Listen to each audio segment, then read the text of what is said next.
नमस्कार। आप सभी का स्वागत है आज के इस नए कार्यक्रम में, जिसका नाम हमने रखा है चर्चा गंज। जैसा कि आप जानते हैं, कहानी जानी अनजानी ने 25 एपिसोड्स कंप्लीट कर लिए हैं। तो भाई हमने सोचा कि इस मामले को थोड़ा आगे बढ़ाया जाए और कुछ ज्यादा बातें की जाए, कुछ नया किया जाए। उसी के सिरे से हमारा ये पहला एपिसोड चर्चा गंज का। अब चर्चा गंज क्या है? जैसा कि नाम से पता चल रहा है भाई, चर्चा करने की जगह है। मैं कलकत्ता से हूँ। कलकत्ता में हमारे अड्डा करने के कॉन्सेप्ट बहुत ही पुराना है, बहुत टाइम से चला आ रहा है। अड्डा में लोग मिलते हैं कहीं भी और चाय पीते हैं और दुनिया भर की जितनी बातें हो सकती है करते हैं, चाहे वो पॉलिटिक्स हो, चाहे वो खेल हो, चाहे कुछ भी हो। और बड़े से बड़े समस्याओं का हल वहीं बैठे बैठे निकाल लेते हैं।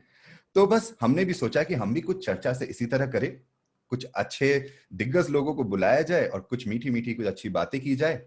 चर्चा गंज इसलिए क्योंकि भाई हमें चर्चा करने के लिए एक जगह चाहिए थी। और जैसे रेल के डिब्बे में लोग सफर करते करते हम सफर ढूंढ लेते हैं, हमने सोचा कि हमारी जगह यही हो, ऑनलाइन आप लोग सबके बीच। और गंज, गंज का मतलब है एक ट्रेजर्ड प्लेस पर्शियन में। तो हमने सोचा भाई ऐसी जगह बनाई जाए जहां पे दिल खोल के चर्चा हो और जो बहुत प्यारी भी लगे। तो बस इतना ही है, इतनी ही है ये चर्चा गंज की कहानी। तो आगे बढ़ते हैं हमारे आज के गेस्ट की ओर। पहला एपिसोड है तो कुछ धमाकेदार तो होना चाहिए था। तो आज के जो हमारे गेस्ट है वो बहुत ही जाने माने लेखक हैं और उनकी 5 किताबें आ चुकी हैं और हर किताब बेस्ट सेलर हो चुकी है। भाई हिंदी लिखने और पढ़ने का एक अलग ही तरीका उन्होंने अपनाया है।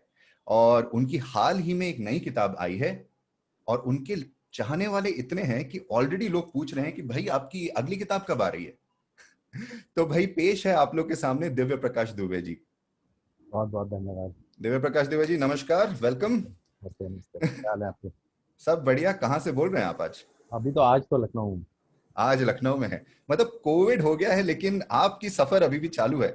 नहीं, मैं कोशिश कर रहा हूँ कि कम से कम ट्रैवल करूँ, लेकिन फिर भी कोविड में भी सब बचते बचाते भी लखनऊ, बनारस, बॉम्बे, ये ट्रायंगल में बहुत सफ़र हो गया था। तो कुछ ना कुछ ऐसा लगा रहा कि आना जाना लगा रहा, और कोशिश की है कि बचा के रखे, तो अभी तक तो कुछ हुआ नहीं। एक बार बस तबीयत खराब हुई। बिल्कुल।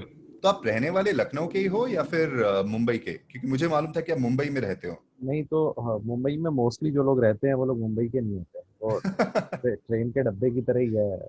मुंबई में रहना है ना कि वहाँ कितना भी आप रह लो, कितना भी लंबा रह लो, वो ऐसा लगता है कि अभी कहीं जाना है, पहुंचे नहीं है। वो नहीं हम्म। है फिर। रहने वाला मैं गाजीपुर नाम की एक जगह, हम लोग का जो गांव है गाजीपुर, बनारस के आगे एक जगह है। अच्छा। और गाजीपुर से एक बहुत ही पॉपुलर, बहुत ही फेमस राइटर हुए, राही मासूम रजा साहब। महाभारत में उन्होंने डायलॉग भी लिखे, और मैं समय हूँ का जो कंसेप्ट था उन्होंने दिया था। उन्होंने करीब 126 फिल्में लिखी थी, और डिस्को डांसर से लेके ऋषिकेश मुखर्जी की फिल्मों के डायलॉग तक उन्होंने लिखे। ओ। और वो इकलौते राइटर है जिनको डायलॉग के लिए 3 बार फिल्म फेयर मिला था। अभी तक किसी को 3 बार फिल्म फेयर डायलॉग के लिए नहीं मिला। बहुत तो खास। जितनी मेरी आखिरी इन्फॉर्मेशन थी, अगर वो गलत ना हो।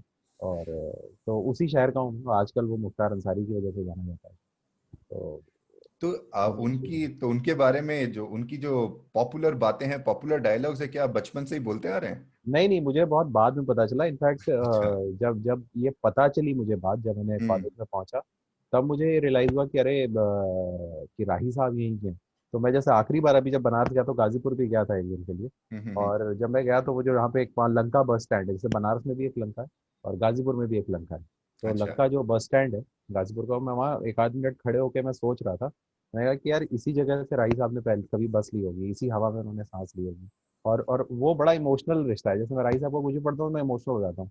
मुझे हमेशा ऐसा लगता है कि जैसे वो मैं उनके शहर का हूँ, तो मेरे पे ये जिम्मेदारी है कि उस लेगेसी को आगे बढ़ाएं। और राइटर्स की लेगेसी जो हमेशा ऐसी होती है ना कि इसीलिए राइटर मुझे लगता है ना किसी भी बिजनेसमैन से बड़ा हो जाता है इस दुनिया में, क्योंकि उसकी लेगेसी कोई भी बढ़ा सकता है। उसका इतना बड़ा खानदान हो जाता है कि उसके मरने के 25 साल बाद, 150 साल बाद भी कोई पैदा हो, तो वो उस लेगेसी को आगे ले जा सकता है, जैसे कि वो उसका बाप हो। मतलब उससे हम्म। पीछे वो उनके, आप उसी की जनरेशन को आप ला के ले जाओ। तो वो जिम्मेदारी भी लगती है। और वो राही साहब ने इतना कुछ लिखा, तो हम लोग तो अभी शुरू ही कर रहे हैं। तो ये मतलब, लेकिन ये मैं सोच के बड़ा अच्छा लगता है कि कम से कम पैदा तो मैं, मतलब जो मेरा गांव है, वो रूट है, वो तो सही जगह के। बाकी सही तो जगह निशाने पे लग गया। पर ये बात आपने खास कही कि भाई आज के टाइम पे इतना नहीं होता है ये, लेकिन एक टाइम था कि भाई एक्टर्स, लेखक, बहुत लोगों को जाना जाता था कि वो लोग कहाँ से हैं। हम्म, आज भी कोई इलाहाबाद बोलता सबसे पहले अमिताभ बच्चन की याद आती है, क्योंकि भाई उस जगह को उन हस्तियों के से जाना जाने लगा। लेकिन मैंने ये पहली बार सुन रहा हूँ कि कोई कहते हैं कि भाई उनकी लेगेसी मुझे अब बढ़ानी है। नहीं नहीं, वो मैं मान पता नहीं, वो तो मैंने जबरदस्ती का ले रखा, हो सकता है कल को केस भी करें लोग।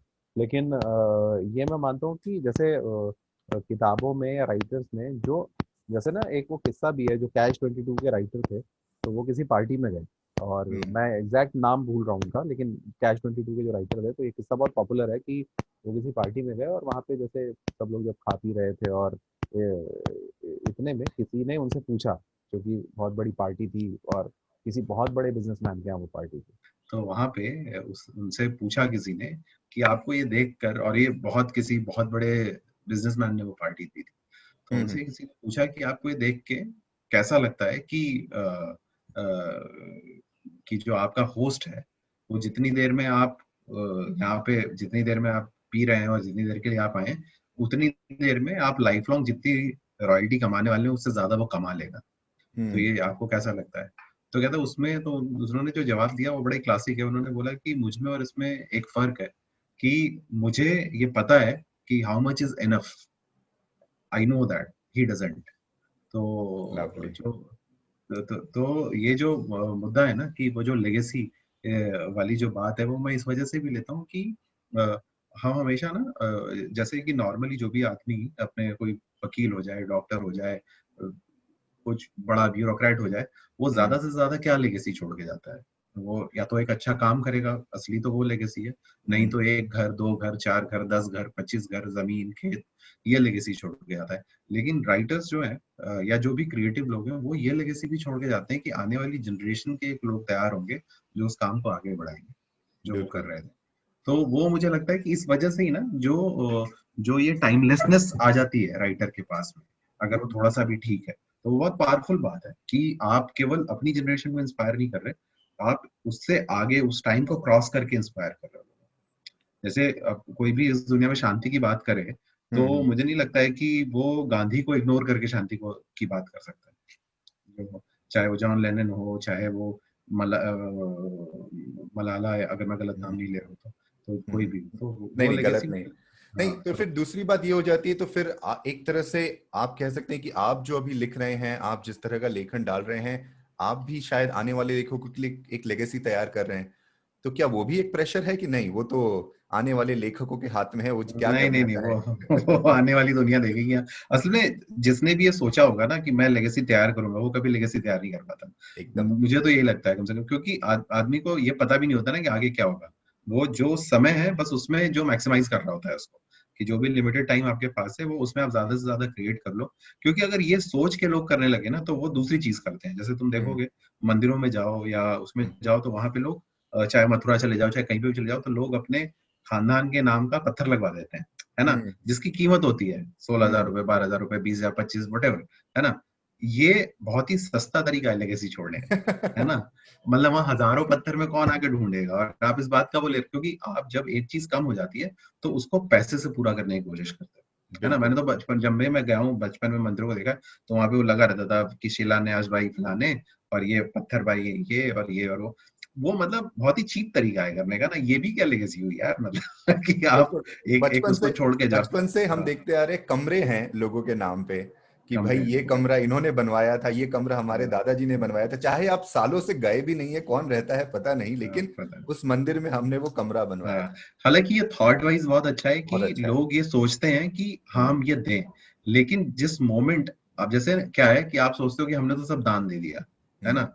जैसे जो जो जो सबसे बड़ी बात है, लेकिन जिस मिनट आप ये दान के साथ ये अटैच कर देते हो ना, कि एकदम। वो नेकी कर दरिया में मत डाल, नेकी कर और हम्म। दुनिया में चिल्ला, तो वो प्रॉब्लम है वहां पे। जैसे बहुत लोग जो देते हैं दान, पता भी नहीं चलता कि कहाँ से वो आया। ये मैं कल ही पढ़ रहा था इंडियन एक्सप्रेस में कि एक कोई बैंगलोर के ही टेकी है, $2.5 बिलियन की वो टोटल वर्थ है, और वो हम्म। गांव में जाके अभी पढ़ा रहे हैं, अभी हम्म। लॉकडाउन में।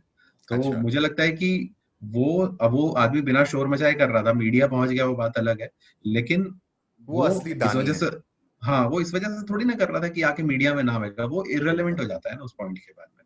लेकिन अभी वो जो दूसरे तरीके की पूरी ब्रीड है हमारे आसपास ना, जो थोड़ा सा भी कुछ करती है और तो वो तुरंत सोशल वीडियो मीडिया पे बना के सबसे डालती है। पहले हाँ, नेकी कर सबसे सोशल पहले मीडिया पे डाल। हाँ, वैसा है। बिल्कुल। इनफैक्ट मुझे याद है कि जब बहुत पहले मैंने काम करना शुरू ही किया था और भाई थोड़े बहुत पैसे आना शुरू हुए थे, तो इस तरह की बात हुई कि यार ठीक है, मैं बहुत पैसे घर भेज देता हूँ, थोड़ा बहुत अपने खर्चे निकाल देता, फिर भी 500-1000 रुपए तो बच ही जाते हैं, इसका कुछ करते हैं। उसी टाइम पे मैं जिस कंपनी में काम करता था, तो वहां पे हम लोग एक स्कूल के साथ में काम करने को लगे, और वहां पे हमने एक लाइब्रेरी बनाने का नियम डाला। पैसे जो थे सबने जोड़ जाड़ के डाले, मैंने भी डाले। तो वहां पे इस बात पे चर्चा होने लगी कि भाई अब यहाँ पे क्या हम एक लिस्ट लगाएं कि किसने किसने ये लाइब्रेरी बनवाया है, किसने किसने ये पैसे डलवाए हैं। तो उस समय हमारी एक हमारे एक टीचर या मेंटर जो भी बोल लीजिए, क्योंकि बस शुरुआती टाइम था, वो थे, उन्होंने कहा कि भाई दान का काम होना चाहिए कि दाएं हाथ को पता नहीं चले कि बाएं हाथ ने क्या किया। हम्म, तो बस वो बात ही आज तक लगी हुई है कि भाई जो करना है अपने लिए कीजिए, मन के लिए कीजिए, किसी को हम्म। बता के करने में क्या मजा है, फिर तो आप नहीं, लेकिन गलत बता रहे लेकिन एज अ ह्यूमन हैं। हम लोगों की ना आदत है कि कोई नाम लेने वाला हो क्या, जैसे मैं ये देखता हूँ कि जैसे लोग सुसाइड नोट भी जो लिखते हैं, मतलब it is virtually the last thing which you are living in that this you are world, writing. है ना?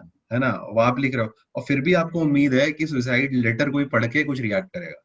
मतलब ये भी कितनी बेकार की उम्मीद है। मेरे को कभी कभी लगता है कि जैसे एक चाहे आप बहुत निराश होकर लिख रहे हो या बहुत परेशान होकर लिख रहे हो, या नॉर्मली लोग कोई खुशी से तो नहीं करता है सुसाइड, लेकिन ये जितना इतनी डिप्रेसिंग बात है कि आपको और यही बात उम्मीद भी है कि आपको फिर भी इस दुनिया से एक दो पैसे की उम्मीद है, आप इसलिए लिख रहे हो। बिल्कुल। आप किसको बता रहे हो? जब आप जा ही रहे हो तो आप बता किसको रहे हो? आप जैसे घर वालों को कर रहे हो, वो तो वैसे भी आपके उस लेटर से तो शांत हो नहीं जाएंगे, जो परेशान इनको जितना होना है और ज्यादा ही होंगे। लेकिन आदमी, इसीलिए मैं कहता हूँ ना कि जैसे जो इनहेरेंट हमारा नेचर है, वो उम्मीद का है। हम उम्मीद ढूंढ रहे लोग हैं। मतलब सुसाइड लेटर भी वो आखिरी चंक है उस उम्मीद का कि हमारे मरने के बाद हमें शायद कोई समझ जाए। बिल्कुल।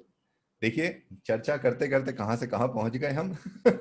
यही यही खास बात है। लेकिन चलिए बढ़ते हैं आपकी लेखनी की ओर, थोड़ा और समझते हैं कि भाई ये शुरुआत हुई कैसे। हमेशा से आप लेखक तो बनना चाहते नहीं थे, और मेरे हिसाब से भाई आपने लेखकी से पहले भी एक मार्केटिंग में करियर अपना बनाया था। तो आ कैसे गए यहाँ तक चलते फिरते घूमते हुए।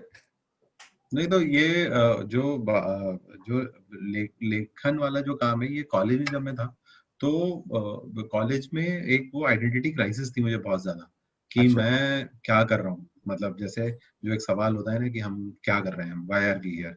तो मैं ये विवेकानंद और रजनीश वगैरह वैसे भी बहुत पढ़ता था एक समय पे, और ट्वेल्थ के बाद से ही पढ़ना शुरू कर दिया था मैंने बहुत अर्ली।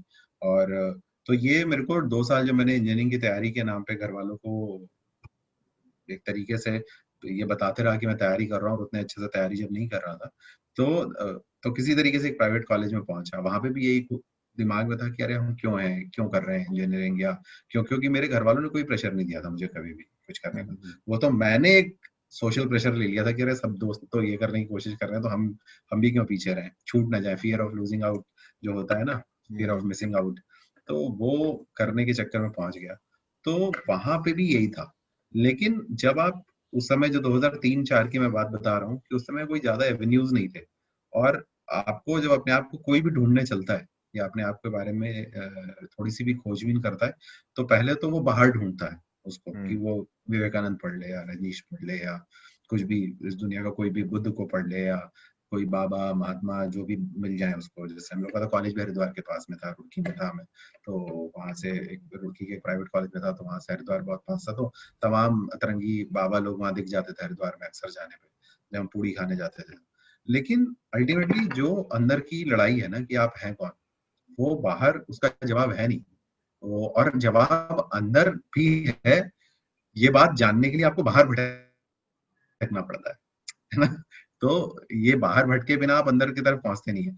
तो इसको लेके जब मैं बहुत परेशान हो गया, तो फिर राइटिंग वो पहला, जैसे वो बोलते हैं ना कि राइटिंग एक तरीके से वो दवा की तरह आया मेरी जिंदगी में। जैसे होम्योपैथ की दवा होती है ना कि जो हल्के हल्के असर करती है, कि यार ये करने में मजा आ रहा है। तो वो कॉलेज में कुछ प्ले हुए, कुछ वो प्ले लिखा, तो अच्छा लगा। तब लगा कि अरे यार, मतलब जो लड़का जिसका आईआईटी में 2 साल सिलेक्शन नहीं हुआ, इंजीनियरिंग में आके जिसके अच्छे नंबर नहीं आ रहे, वो 4 साल बाद ट्वेल्थ के पहला एक कहीं से एक अप्रूवल आया जब पहली बार वो प्ले में ताली बजी और 600-700 लोग थे उस ऑडिटोरियम में। मुझे अभी भी वो मोमेंट याद है। इनफैक्ट अभी जब मैं स्टेज पे जाता हूँ तो मैं एक सेकंड के लिए वो मोमेंट याद करता हूँ जो कॉलेज ऑफ इंजीनियरिंग रुड़की में हुआ था। और मेरे को वैसे ही ऑडिटोरियम खाली दिखता है और वैसे ही अंधेरा दिखता है और वैसे ही सब कुछ दिखता है और वो वही स्टेज हो जाता है। मतलब मैं हर स्टेज जिस पे चढ़ता हूँ ना, मेरे लिए वही स्टेज है कि ये कॉलेज ऑफ इंजीनियरिंग रुड़की का स्टेज है और यहाँ से तो मैं अच्छा ही करके उतरने वाला हूँ, क्योंकि मुझे तो एंड पता है वहाँ का। तो इस उम्मीद में ही चढ़ता हूँ मैं। और तो ये वहाँ पे 4-5 प्ले लिखे, फिर वो छूट गया। फिर इंजीनियरिंग के बाद एक आध एडवर्टाइजिंग फर्म के लिए लिखा, वो छूट गया। फिर कॉलेज आके एमबीए में आया तो उसमें कुछ प्ले लिखे, वो छूट गया। फिर शॉर्ट फिल्में लिखी, वो छूट गया। फिर लेकिन एक अंदर ये था कि जो राइटिंग है वो आपके किसी घाव पे कोई मरहम लगा रही है। आपको वो अकेलापन जो है राइटिंग का, वो कुछ आपको दे रहा है, जो एक वो क्रिएटिव एक्सप्रेशन है जो नॉर्मली आपकी जिंदगी के बियॉन्ड चल रही हैं चीजें, मतलब हम्म, वो जो चल रहा है। तो वहां से फिर वो पहली किताब का रास्ता बना। और वो धीरे धीरे, जैसे ऐसा मैंने कभी नहीं सोचा था किसी भी मोमेंट पे कि मैं राइटर बनूंगा। बनूंगा। मुझे तो अपने जैसे वो राइटर बनना मेरे लिए जरूरत ज्यादा थी वर्सेस की कोई करियर पाथ के। तो वो अगर मैं नहीं लिखता तो मैं कहीं ना कहीं कुछ और एक्सप्रेस कर रहा होता। लेकिन मुझे उम्मीद कम है कि ऐसा मैं क्या कर रहा होता, क्योंकि राइटिंग में सबसे अच्छी बात है ना कि आपको किसी दूसरे आदमी की जरूरत नहीं है। जरूरत नहीं है। आप अकेले कम से कम कहानियों में और उसमें आप अपनी एक दुनिया, फिर जो क्रिएटिव लोग होते हैं ना उनको इस दुनिया को वो रिजेक्ट कर देते हैं एक तरीके से। और उनको ये लगता है कि ये जो अझेल है ये दुनिया, इसके बियॉन्ड एक वो रियलिटी क्रिएट कर पाए, है ना? जिसमें वो जो जैसे क्या होता है ना कि जहाँ पे जो चीज वो जैसी चाहते हो वैसी वो क्रिएट कर पाए। क्योंकि हम्म। एक एक तरीके से ना ये आपको पावर देता है, आपको भगवान बना देता है विद इन दैट स्पेस। और मुझे लगता है कि हर आदमी की जो आखिरी संभावना है वो ईश्वर होने की है, कि हम जो चाहे वो कंट्रोल कर पाए। वो बात अलग है कि जब आप कहानी में सही से उतरते हैं तो आप सब कुछ कंट्रोल नहीं कर रहे होते, लेकिन आप उस जोन में जाते हैं और वो आपको अच्छा लगता है और वहां पे अपने आप चीजें हो रही होती हैं। वो वैसे ही है कि जैसे आप जब नशा करते हो, तो अब तो नशा में वैसे बोल भी नहीं सकता, लेकिन हाँ मैं कि कि जब आप नशे में होते हो तो आप एक पॉइंट तक आपको कंट्रोल रहता है और आपको जिससे दुश्मनी निकालनी होती है ना, आप उसी में बोल बाल के ना निपटा देते हैं उसको, लेकिन आपको पता होता है कि ये जानबूझ के आप कर रहे हैं। आप उन लोगों की बात तो नहीं कर रहे जो अपने लिए लिखते हैं लिखते अपने लिए, लेकिन अपनी नहीं नहीं सारी आप भड़ास जो है वो कागज पर उतार रहे होते हैं। दूसरों का, हाँ तो वो लेकिन जब आप आपके पास एक कंट्रोल होता है, एक रफ कंट्रोल होता है, आप पूरी तरीके से नहीं होता है, बट हाँ आप उस जोन में होते हो। तो वो हम्म। जो चीज है वो एक ऑल्टरनेट रियलिटी क्रिएट करता है। खैर, तो यही बात है। पर आपके परिवार में आज तक किसी ने लिखने में रुचि दिखाई थी, मतलब राइटर बनने में नहीं, पर अपने लिए भी लिखते हो, ऐसा कोई है या था? नहीं नहीं, हम लोग क्या है, जो लिखने का जो मैक्सिमम हमने सुन रखा था कि, तो जैसे मेरे बाबा वगैरह कभी वो डायरी लिखा करते थे। वो हम्म। भी डायरी में डेली के हिसाब होते थे, ऐसा कुछ नहीं था किसको कितने पैसे देने हैं लेने हैं, इस तरीके का। जैसे मेरे फादर भी चूंकि वो सरकारी नौकरी में थे, तो हम्म। मैंने ये सुन रखा था कि वो जब तैयारी करते थे सरकारी नौकरी की, पीसीएस की, आईएएस की, तो वो एक दिन में 30 पेज अपने हाथ से लिखते थे। अच्छा। और मैंने एक ही चीज सीखी और जो मुझे बताई गई हमेशा से, कि जब आप लिखो, तो जैसे उन्होंने, मेरे फादर ने किसी जो यूपीएससी के कोई टॉपर थे उनके गांव के या वहीं गाजीपुर के, तो उनसे कभी मिले होंगे, या हम्म। वो बाद में पुलिस में गए। टॉपर तो क्या मतलब, पुलिस मतलब फेयरली सीनियर और उस तरीके का, जो तो उनसे कभी पूछा कि क्या मूल मंत्र है सरकारी मतलब यूपीएससी में सिलेक्शन का। तो हम्म। उन्होंने एक बात बोली थी कि अगर आपको अंधेरे कमरे में छोड़ दिया जाए, तो और जब आप कागज पर लिख रहे हो, तो और अंधेरे कमरे में हाथ इतने सध जाने चाहिए कि जब आप सफेद कागज पे अंधेरे कमरे में लिख रहे हो, तो जब आप एक लाइन लिखो और अगली लाइन लिखो तो वो एक दूसरे से छुए नहीं, काटे नहीं एक अरे। दूसरे को, इतनी प्रैक्टिस होनी चाहिए हाथ। तो उस दिन के बाद से वो तो 30 पेज लिखे बिना सोते नहीं थे मेरे पिताजी। तो मुझे, मैं हमेशा मेरे मन में, चूंकि हम लोग अपने न चाहते हुए या चाहते हुए अपने पिता को कॉपी करने की हमेशा कोशिश करते हैं, हर बच्चा करता है। तो मैं अपने रजिस्टर में 30 पेज मार्क करता था डेली, 1 से लेके 30 पेज। कभी 3 पेज होते थे, कभी 2 पेज होते थे, कभी 4 पेज होते थे, कभी 10 हो गए तो मतलब दिन ही बन गया। लेकिन हम्म। मैं कभी 30 पेज क्रॉस नहीं कर पाया। और ना मैंने यूपीएससी की तैयारी भी की हालांकि, लेकिन वो जो एक 30 पेज की प्रैक्टिस वाली जो बात है, वो मुझे लगता है किसी भी चीज के लिए बहुत जरूरी है। जैसे मैं पर्सनली ये मानता हूँ कि आपको कोई भी क्राफ्ट या यूपीएससी या आईआईटी या कुछ भी, मतलब जीवन में 2 साल तो आपको मतलब भूतों की तरह देने चाहिए किसी चीज पे। जो भी चीज आपको करनी है, मतलब 2 साल तो आपने मिनिमम दिए आईआईटी बिना बोला होता है नहीं तो है। भाई, आपने आईआईटी बोला है तो भाई पूछना बनता है, आपका आईआईटी एक्सपीरियंस कैसा रहा? आपने भी खूब नहीं पापड़ नहीं, मैं बेले। आईआईटी में नहीं, मैं तो मेरा तो बहुत ही जो कोचिंग का सफर जो था वो बहुत ही हाँ, डिप्रेसिंग था। और आईआईटी अच्छा। में चूंकि मेरा हुआ नहीं, मैं तो रुड़की के हम्म। प्राइवेट कॉलेज से पढ़ा। हम्म। तो मेरा वो बहुत ही लल फेज था जिंदगी का, जहाँ पे हर तरफ से मुझे ये बॉम्बार्डमेंट होते रहे कि मतलब मैं, अच्छा ऐसी कमाल की बात ये है कि जो बुरा भला हुआ ना, वो मेरे घर वालों ने किसी ने कुछ नहीं कहा। मैंने अपने आप ही प्रेशर ले लिया ज्यादा, मेरे को कभी ये नहीं बोला गया तुम्हारा नहीं हुआ या इस तरीके का। उनको हाँ। पता नहीं क्यों उम्मीद थी मुझसे। लेकिन कॉलेज का एक्सपीरियंस बहुत अच्छा रहा मेरा, भले मैं प्राइवेट कॉलेज से पढ़ा लेकिन वो एक्सपीरियंस बहुत अच्छा रहा। लेकिन आईआईटी की तैयारी बहुत डिप्रेसिंग थी, मतलब वो पूरा सिस्टम ना आपको फेल करने के लिए तैयार करता है, फेल होने के लिए तैयार करता है, वो मेंटली पहले से ही तोड़ देता है। मतलब मैं ये अब जानता हूँ कि आईआईटी में सिलेक्शन से पहले ही बहुत लोग आईआईटी के सिलेक्शन से बाहर हो चुके होते हैं जब वो पेपर देने जाते हैं उससे पहले। बिल्कुल। तो वो चीज क्योंकि आपको सिस्टम ऐसा तैयार कर देता है, वो वहां पे जिस तरीके का था माहौल, वो मुझे सही भी नहीं लगता था। मतलब कि जिस तरीके से कोचिंग में मैं जितना उतना तेज था भी नहीं, अगर गलती से भी थोड़ा बहुत दिमाग लगा के हो भी जाता तो आगे दिक्कत रहती। तो बढ़िया ही एक तरीके से कि नहीं, उसमें होता तो भी दिक्कत रहती, अगर होता तो पता नहीं आगे क्या होता। लेकिन मतलब मैं ये मानता हूँ कि वो एप्टीट्यूड था नहीं मेरे में उस तरीके की मैथ्स और साइंस वाला। नहीं, मैंने भी इंजीनियरिंग जो की थी वो एक प्राइवेट कॉलेज से किया था।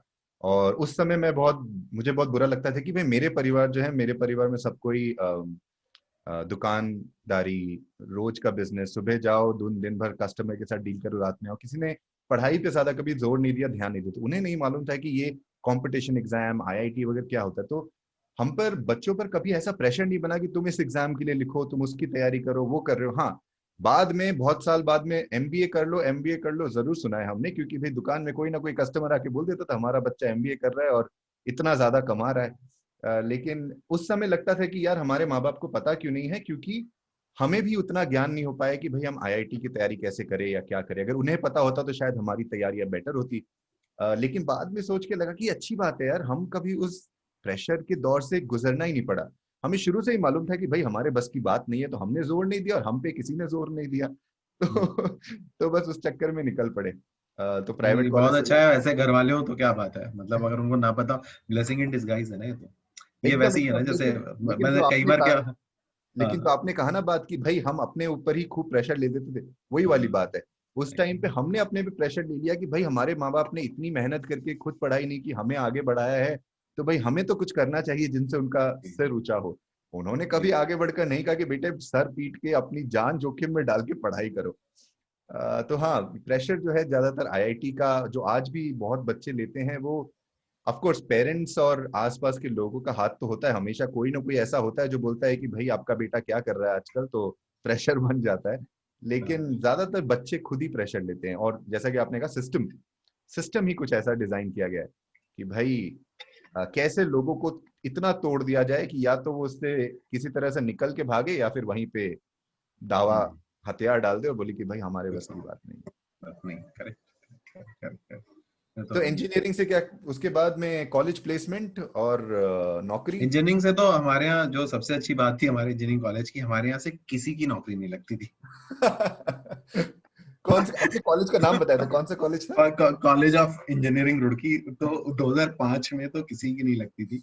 अच्छा। और हार्डली हमारे बैच से मुझे लगता है 5-7 लोगों का सिलेक्शन हुआ होगा, उसमें भी मतलब वो भी एक आध जो मिलिट्री विलिट्री में चले गए। आई होप आपके कॉलेज वाले कोई अगर ये एपिसोड सुने तो वो अभी कमेंट में बोल गए कि भाई नहीं अब थोड़ा सा चेंज हो रहा है, या फिर बोले कि नहीं नहीं आज भी नहीं, वही है। चेंज तो नहीं, उसके बाद चेंज बहुत हुआ, उसके बाद से वो तो अच्छा। बहुत राइज किया वो कॉलेज। और ओके। आई एम श्योर बहुत अच्छा कर भी रहा है इस समय भी, क्योंकि अभी मैंने लेक्चर लिया भी था वहाँ पे कुछ दिन पहले अरे। उसका। लेकिन वो वहां से किसी का नहीं होता था। तो जैसे मैं अपने कॉलेज में जब आखिरी दिनों में, जब हमें पता था कि 5 मई को एग्जाम खत्म हो रहे हैं और हमारे प्रैक्टिकल खत्म हो रहे हैं और हम घर जा रहे हैं, तो मैं सबसे मजाक करता था वहाँ पे। मैं बहुत लोगों से मौज लेता था। मैंने कहा 5 तारीख को जा रहे हो, अब 6 को पहुंच जाओगे सामान वामान लेके। तो मैंने हम्म। कहा 6 को चलो पहुंचे, थके हुए होगे, सो जाओगे।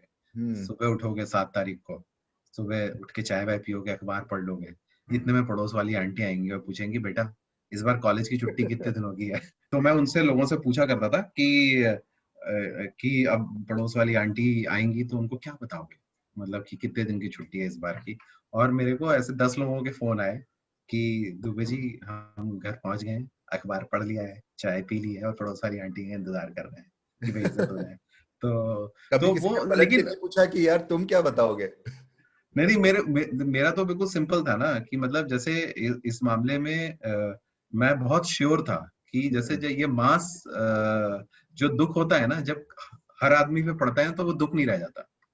ये वैसे है ना कि भूकंप ही आ गया तो अब हर घर में कोई ना कोई गया है ना, तो ये फिर आपका वैसा दुख नहीं होता। आपको बाहर से लगता है कि अरे ये तो मास ट्रेजेडी है। जो अंदर होते हैं वो इस बात से सुकून कर लेते हैं, अरे इनके यहाँ तो 3 लोग गए, हमारे तो एक ही गया। ये वैसी है जैसे कि ये बहुत ही सब्जेक्टिव है मसला, कि जैसे हम कॉलेज में जब बैक लगती थी हमारी, तो मेरे दोस्तों की जैसे 2 लगी और मेरी 1 लगी, तो इस बात की भी पार्टी देनी पड़ती थी कि मेरी तो 1 ही लगी। कि एक ही लगी। तो जब वो तो ये बहुत नॉर्मल था उस समय, मतलब ये चीज ऐसा था। और मैंने कभी सोचा नहीं था कि नौकरी करूंगा उस मामले में, लेकिन प्रेशर था तो मैंने नौकरी की तैयारी की। फिर मैं गया भी, एक आध वॉकिंग वॉकिंग भी दी है मैंने, 800-900 की भीड़ में मैं गया और मैंने फेयरली एक चांस लिया नौकरी, मतलब उसको वो करने का। लेकिन नहीं हुआ सिलेक्शन कहीं पे, मतलब उसमें कई सारे इंटरव्यू, इन्फोसिस का दिया, टीसीएस का दिया, इन सबके इंटरव्यूज दिए मैं और नहीं हुआ सिलेक्शन। मतलब फिर पता नहीं क्यों नहीं होता था, मतलब एक से एक गधों का हो जाता था मेरे बैच के, मेरा नहीं होता था। ऐसा अरे मुझे मुझे कभी आज समझ में नहीं आता था। मुझे आज भी याद है कि हमारे कॉलेज में प्लेसमेंट हुई और जो पहली कंपनी आई किस्मत से मेरी उसमें हो गई। तो और जो उस समय हमारे बैच के टॉपर्स थे वो रह गए। तो सब के सब ऐसे घूरते थे कि ये गधा, इसका कैसे होगा। नहीं नहीं वो रहता है मुझे कि आज वो भी याद। कि कैसे उसमें। तो तो फिर एक ये बात बताइए कि भाई कॉलेज में आपने नाटक लिखे और उसके बाद में एड्स लिखे, शॉर्ट फिल्म लिखे। अ, असल में उस पॉइंट पर कब पहुंचे कि भाई अब मुझे किताब लिखनी है? नहीं, मैं इस पॉइंट पे कभी नहीं पहुंचा। एक्चुअली ये बड़ा मिसकंसेप्शन है कि मैंने किताब सोच के किताब लिखी। मैं हम्म। एक्चुअली कहानियां लिख रहा था हम्म और कहानियां मैं हर हफ्ते में एक लिखता था। और वो कहानियां इकट्ठा हो गई तो 15-16 जब हो गई तो वो किताब हो गई। लेकिन जब मैं 15वीं कहानी भी लिख रहा था तो मुझे ये नहीं पता था कि ये किताब होगी। हम्म मतलब मैं इस लायक नहीं मानता था अपने आप को कि मैं किताब लिख सकता हूँ। इनफैक्ट मेरी जितनी भी किताबें उसमें सबसे कम मेरी पहली किताब ही चली है। अगर मैं देखूं in terms of numbers, in terms of hmm जैसे बहुत लोगों को अब तो भूल भी चुके हैं कि शर्तें लागू करके कोई किताब थी, क्योंकि मैंने हम्म भी बहुत ज्यादती की। पहले उसका नाम टर्म्स एंड कंडीशन अप्लाई था, फिर शर्तें लागू हुआ, फिर एक बार नाम चेंज हुआ। फिर हम्म तो ये चीज ना कि जैसे वो पहली किताब, लेकिन पहली किताब के जो भी रिस्पॉन्स आए, जितने भी लिमिटेड आए, लेकिन उससे ना बड़ी उम्मीद बंधी कि अरे यार ये लिखने में स्कोप है। तो जो मसाला चाय चली किताब, जो अगली शॉर्ट स्टोरी मैंने लिखी, वो मुझे लगता है कि उनकी कहानियों में और शर्तें लागू की कहानियों में कोई फर्क नहीं है। मतलब एज अ राइटर मैं ग्रो नहीं किया था, हम्म लेकिन वो कहानियां थी मेरे पास उस तरीके की। हुआ क्या कि वो बैंगलोर में ही एक टेडेक्स हुआ और उसमें वो मेरा वीडियो थोड़ा ठीक ठाक चलने निकला, और अच्छा। जिसकी वजह से एक के बाद एक चीजें होती चली गई। क्या और उसके बाद मुझे कहाँ पर हुआ था टेडेक्स? ये SIBM बैंगलोर कॉलेज है वहाँ पे, ओके। तो वहाँ पे हुआ था। और ये मुझे याद है अभी भी, 10 जनवरी 2015 को हुआ था ये। अच्छा। और वो उसके बाद से एकदम से वो, मतलब जैसे जहाँ पे भी इनविटेशन आने थे वो सब कुछ होना था, वो एकदम से फटा मेरे को कि अरे अच्छा, कि ये इस तरीके का उसके एक के बाद एक के बाद एक आने लगे और फिर मैं जाने लगा।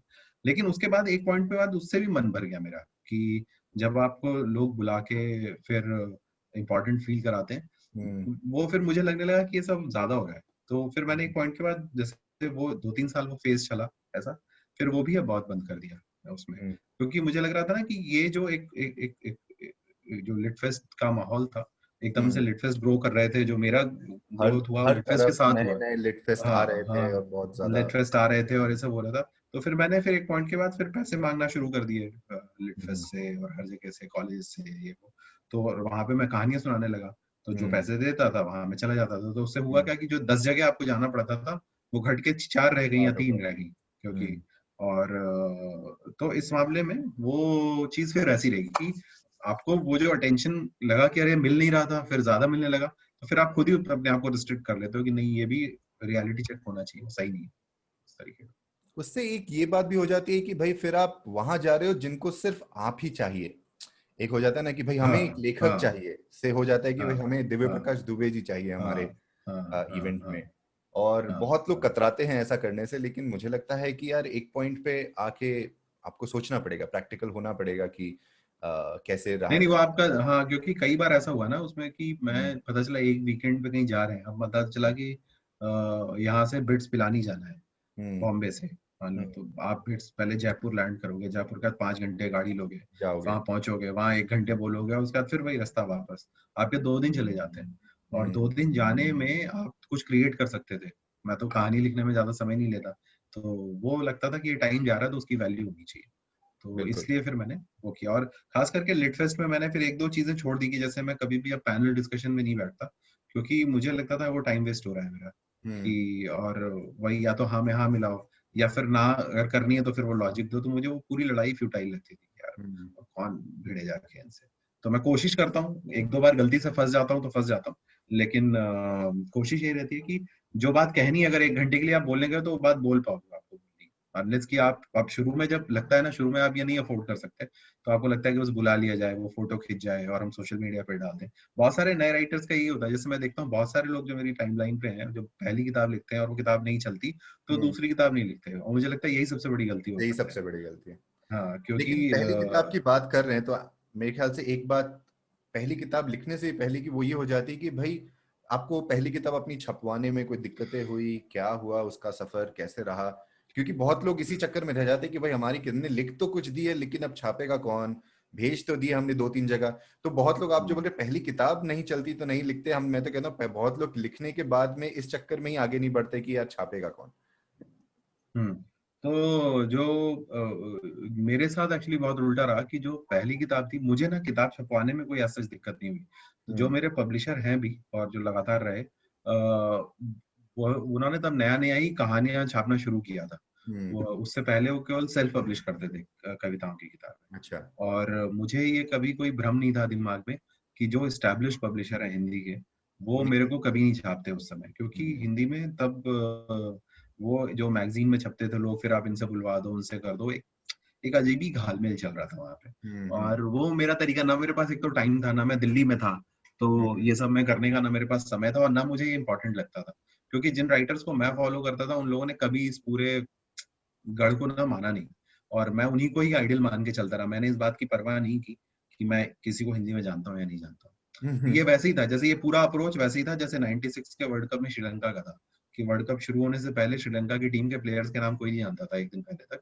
और हम्म, उन्होंने जितने में समझ में आती स्ट्रेटेजी, जितने में वर्ल्ड कप जीत चुके थे। एकदम। तो वो उस अप्रोच से ही मैंने वो किया वहां पे, तो वहां पे दिक्कत नहीं हुई। लेकिन मैं एक चीज, जैसे अब ये चूंकि बात हो रही तो मैं बता दूं, जैसे बहुत सारे लोग अब जो राइटिंग में आना चाहते हैं, तो उनको ये लगता है कि यार ये बड़ा इजी काम है ना, और यहाँ पे बड़ा इंस्टेंट फेम है ना, और वो वैसे ही प्रमोट करते हैं, वो मेरे और जो मेरे साथ के जो राइटर्स हैं उनकी जैसे ही अप्रोच करने की कोशिश करते हैं चीजों को। प्रॉब्लम क्या है ना, कि उस तरीके से हमें तो थोड़ी बहुत सक्सेस मिल गई, अब वही इनपुट से वो आउटपुट नहीं निकलेगा, एकदम ये बात वो नहीं तो समझ में आती पुरानी उनको, हो और गई फिर है। बाद में, हाँ, अब वो पुरा अब उनको अपने टाइम का नया तरीका ढूंढना पड़ेगा कि वो क्या है। जैसे हमने अपने टाइम में नया तरीका ढूंढा, फिर एक ऑडियंस हो जाती है, तो आपको नए तरीके ढूंढने नहीं पड़ते क्योंकि ऑडियंस है। तो हम्म, वो चीज वो नहीं करते, है ना, उसके बाद वो डिसअपॉइंट होते हैं कि आपने हमारी किताब का शेयर नहीं किया, या हमारी किताब नहीं बिक रही, अब हम क्या करें। अरे, हम्म, मैं एक चीज बताता हूँ, जैसे आगे अपने लिए अपने आप को भी मैं यही समझाता हूँ, कि जब मैं किताब लिखता हूँ, वो किताब चले ना चले, है ना, वो दुनिया में 1 कॉपी बिके या 1 लाख बिक जाए, हम्म, मैं उस किताब में पूरा मजा ले चुका होता हूँ, है हम्म, ना। उस किताब को लिखने तक, उस किताब के लिखने तक वो पूरा मजा मुझे आ चुका होता है। हम्म। वो मैं इस बात का वेट नहीं करता कि अब ये मजा मुझे बाद में आएगा। वो अगर 1 कॉपी बिकती तो भी और 4 कॉपी बिकती तो भी उससे कोई फर्क नहीं है। और वो मतलब नहीं, जैसे आप बिल्कुल समझ रहे हो ना, बिल्कुल सत पर क्योंकि सच। ना जो एडिशनल है, जो आपको बाद में मिलते हैं, जो ऑडियंस मिलती हम्म, है, वो सब बोनस है। हम्म, क्योंकि लेकिन ये बात ना बहुत देर में समझ में आती है। हम्म, जो लोग किताब लिख रहे होते हैं उनके दिमाग में होता है, जैसे बीच में बहुत सारे लोगों ने ऐसा कांटेक्ट किया कि अरे हमने तो ये कर दिया, अब तो हमने ऐसा कर दिया, लेकिन किताब नहीं बिक रही, अब मैंने कर दिया, अब बताइए मैं क्या करूं, हमने तो आपके कहने पे। लेकिन अब भैया जब तुमने कर दिया, एक तो मेरे कहने पे, मैं तो हमेशा मना करता हूँ कि 30 साल की उम्र से पहले किताब नहीं छपवानी चाहिए, अगर इतना ही जरूरी नहीं हो जाए, अच्छा, है ना। मतलब हाँ, मतलब मेरा तो ये मानना है कि 30 साल की उम्र से पहले किताब नहीं छपवानी कि चाहिए। आपको उतना मेरे तजुर्बा नहीं हुआ है कि आप लिख सको। हाँ नहीं हुआ है, हाँ नहीं, तजुर्बा क्या, भाड़ में यार। अगर आपके पास कोई कहानी और आप 30 साल की उम्र तक नहीं होल्ड कर सकते हाँ। तो मतलब फिर क्या ही फायदा है। मतलब मैं ये नहीं कह रहा हूँ कि ये कोई बड़ा, जैसे बड़े बड़े जो पोएट है अमेरिका और यूरोप के, वो तो सब 30 साल की उम्र तक मर चुके थे, लेकिन लेकिन वो किसी से पूछने नहीं गए थे ना एकदम। कि छपा है कि ना छपा है। तो या तो नहीं, इसकी इतनी आपको ऊपर से समय। जो लोग छपवाने के लिए लिखते हैं वहीं पे मार खा जाते हैं। आप लिख रहे हैं अपने लिए, अगर छप गई तो अच्छी बात है और लोगों ने पढ़ा तो और भी अच्छी बात है। हाँ नहीं, वही मेरे ख्याल में अप्रोच तो ये रहना चाहिए, लेकिन ये लालच बहुत बड़ा है ना, कि हम्म, जैसे ये जो लालच है ना, ये बहुत बड़ा लालच है। क्योंकि देखो क्या है ना, ये अल्टीमेटली इसीलिए ये पैसे से भी बड़ा लालच है, जो नाम का लालच है ना। बिल्कुल। इसीलिए जो लोग पैसे खर्च करके भी किताब छपवाते हैं, सेल्फ पब्लिश करवाते हैं लोग किताबें, क्योंकि उनको कहीं ना कहीं ये है कि ये चीज रहेगी और ये रिवाइव हो जाएगा। और ऐसा बहुत सारी सक्सेसफुल रही है किताबें कि जो सेल्फ पब्लिश हुई और सक्सेसफुल रही। अमीश का पूरा करियर ही सेल्फ पब्लिश बुक सेल्फ से पब्लिश। ही शुरू हुआ। और कैसे तो हिंदी में भी तमाम ऐसे राइटर्स अभी हैं, पूरी एक नई ब्रीड है जो सेल्फ पब्लिश हुई और उनकी किताबें अच्छी चल रही हैं। फिर सेकंड किताब उनको नॉर्मली पब्लिशर ने दे दिया मौका, या उनकी वो राइटिंग बेटर हो गई या जो भी था, तो उस तरीके का है। नहीं बिल्कुल, और ऊपर से आजकल बहुत लोग अगर सेल्फ पब्लिश आप किताब भी नहीं करवाना चाहे, आप सिर्फ ई बुक करके ही ऑनलाइन डालना चाहे कि लोग पढ़े, तो उससे भी एक तरीका है कि भाई हाँ, कि आप डाल तो सकते हो, आप शुरुआत करो, बाद में असली किताब में छप जाएगी। बहुत लोगों को लगता है कि जब तक वो किताब के रूप में हाथ में नहीं आएगी तब तक किताब बनी नहीं है, तब तक किसी को बोल नहीं सकते कि भाई हमने किताब लिखी है। ये जबकि सही मेरा बात है। मतलब है कि आप दूसरों के लिए लिखी क्यों रहे हो? आपने कुछ लिखी है, आप बांटना चाहते हो दूसरों में, और आपको लगता है कि आपने जो कलम से जो भी बात लिखी है वो 4 लोगों को समझ में आ सकती है, छू सकती है, उसलिए आप लिख रहे हो तो अलग बात है। लेकिन हाँ, एक पॉपुलैरिटी के लिए और एक फेम के लिए, वो कहते हैं ना, एक कमर्शियल मूवी बनाना जो कि ऑडियंस ताली बजाए, वो एक अलग है, वर्सेस एक ऐसी मूवी बनाना जो आपको बनानी है, वो एक अलग है। कहीं पे हाँ नहीं, वो है। बैलेंस कर जाए तो बेस्ट किताब बन जाएगी, बेस्ट मूवी बन जाएगी। करेक्ट करेक्ट बिल्कुल वैसे सही रोज बात ही है। लोग पूछते होंगे कि भाई हमें किताब लिख ली है, आप पढ़ लीजिए, बता दीजिए क्या करना है। हाँ तो मैं पहले, अब तो मैं खैर उतना समय ही नहीं है कि मैं सब पढ़ पाऊँ उस तरीके का, क्योंकि मैं अपनी भी जो किताबें मैं पढ़ना चाहता हूँ हम्म, उसकी लिस्ट डिस्टर्ब होती है, और उतना समय है नहीं हम्म, कि जो मैं, ऐसा नहीं है कि नई किताबें नहीं पढ़ना चाहता, जब वो पब्लिश हो जाती हैं, क्योंकि पब्लिश हो जाने में ये है ना कि किसी 2 3 4 लोगों ने दिमाग लगा लिया इस पे, अब हम्म, ये पब्लिश हुई है, हम्म, तो तब तो मैं पढ़ता हूँ। लेकिन उससे पहले थोड़ा सा मुश्किल हो जाता है पढ़ना, अनलेस कि मैं राइटर को जानता हूँ पर्सनली, है ना, तो वो उन लोगों की मैं पढ़ता हूँ अभी भी किताबें, और कुछ लोगों की जिसमें फीडबैक देना होता है। लेकिन आप ये सोचो, और सबसे बड़ी बात है ना, मेरे को जो इरिटेशन होती है अभी आज की डेट में, कि आप एक बार पूछ लो कि सामने वाले के पास समय है कि नहीं है। जैसे मुझे आधे से ज्यादा जो किताबें आती हैं, वो एक मेल आता है, please find attached my PDF of my book and let me know your feedback. तो फिर मैं वो एंटरटेन नहीं करता, मैं मेल डिलीट कर देता हूँ, मतलब विद ऑल ह्यूमिलिटी। हमारे थिएटर कंपनी में हमने एक लिस्ट बना रखी है जिसमें हम सिर्फ उन लोगों के ईमेल्स का बॉडी पेस्ट करते हैं जिन्होंने लिखा है, I want to act, take me, give me role, I want to come on stage, I good actor, I want role. हमने, अरे भाई, लाइक कौन हो, क्या किया है, किस तरह, क्यों एक्टिंग, लाइक कुछ नहीं। नहीं वो वैसे वो पता नहीं, जैसे वो शायद इतना भी नहीं है। जैसे मुझे बहुत सारे लोग जो पूछते हैं कि हम्म, सर ये बता दीजिए कि किताब कैसे लिखनी है, आपके जैसे कैसे लिख सकते हैं। उसमें से आधे से ज्यादा वो लोग होते हैं जिन्होंने मेरी किताब नहीं पढ़ी। अच्छा। और ये बात मुझे पता है कि वो नहीं पढ़े, उन्होंने फेसबुक के या इंस्टाग्राम के पोस्ट पढ़े हैं, और उस हम्म, बात से इतना इंस्पायर हो गए कि उनको किताब लिखने की एक आग लग गई। और हम्म, वो ये भी जहमत नहीं उठाते कि जिस राइटर से आप पूछ रहे हो सकता है उसकी राइटिंग आपको पसंद ही ना है, लेकिन वो बिल्कुल। चूंकि जानना है जरूरी, तो इसलिए। बट मैं इसको गलत नहीं मानता है कि उम्र उम्र में ऐसा होता है, लेकिन ये लगातार होता रहे वो गड़बड़ है। मतलब वो जैसे मैं पुरानी अपनी मेल्स देखता हूँ, तो मैं भी जब ब्लॉग की दुनिया और जो हुआ करता था, तो मैं एक बार कविता लिखता था, मैं भी 150 लोगों को भेजता था। मैं भी 21 22 साल में ऐसा ही था, मैं ज्यादा लोगों को भेजता था, फीडबैक का वेट करता था, हर एक कमेंट का वैसे जवाब देता था। लेकिन वो एक लर्निंग कर्व होता है, आप आगे बढ़ जाते हो।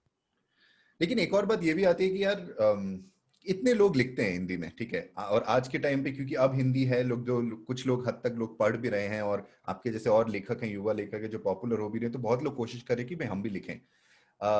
लेकिन वो उस पॉपुलैरिटी के पीछे भाग नहीं भी रहे होते, तो उनकी किताब जो है वो बस आती है, उनके भाई बंधु बहन बेस्ट फ्रेंड्स लोग पढ़ते हैं, एक हफ्ते तक उसकी थोड़ी बातचीत होती है और फिर वो गायब हो जाती है। तो आप, क्या आपको लगता है कि द फैक्ट दैट आप मार्केटिंग बैकग्राउंड से हैं और आपने शायद लिखने के बाद में कभी किताब को इस तरीके से नहीं देखा कि भाई लोग पढ़े और बस पढ़ने से चले, शायद आपने भी कुछ अपने मार्केटिंग के फंडे लगाए हों जिससे किताब आगे बढ़ी, और आपने भी कुछ सोचा इसकी सिर्फ किताब अपने बलबूते पे नहीं गई, आपने सोशल मीडिया, मेरे ख्याल से आपको डिजिटल लेखक भी मैंने कहीं पढ़ा कि आपको बोला गया है, तो कुछ तो आपने अपने मार्केटिंग के भी नॉलेज और वो सारी बातें भी लगाई जिससे कि आज नहीं बात आगे बढ़ी। ऑब्वियसली वो लगाया गया, लेकिन वो कोशिश यही रही कि वो ज्यादा से ज्यादा तक लोगों तक इंफॉर्मेशन जाए। जैसे सारी लड़ाई आई बॉल की है कि आप ज्यादा से ज्यादा लोगों तक बता पाए, क्योंकि किताब के साथ जो सबसे अच्छी बात है ना, कि अगर किताब अच्छी होगी तो कोई उसको रोक नहीं पाएगा, और किताब बुरी होगी तो फिर कितनी भी मार्केटिंग कर लो कुछ नहीं कर सकता कोई, वो फेल करेगा ही करेगा। सबसे तो पहले वो सही प्रोडक्ट था तो कि बहुत हम लोग जो परफेक्ट होना हिंदी में, चाहिए, सबसे पहले आपकी हाँ तो प्रोडक्ट वो तो परफेक्ट किसी होनी भी चीज के साथ है, कितना भी बना लो।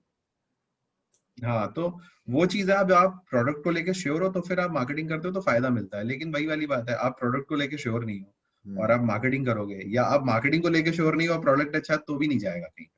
बिल्कुल। बट फिर भी किताबें चल जाती हैं। जैसे मैं इस मामले में आनंद नीलकंठन से बड़ा इंस्पायर्ड हूँ, कि उन्होंने जो असुर किताब आई थी, उन्होंने कोई मार्केटिंग नहीं की, तब वो सोशल मीडिया पे नहीं थे, फिर भी वो किताब बहुत बिकी।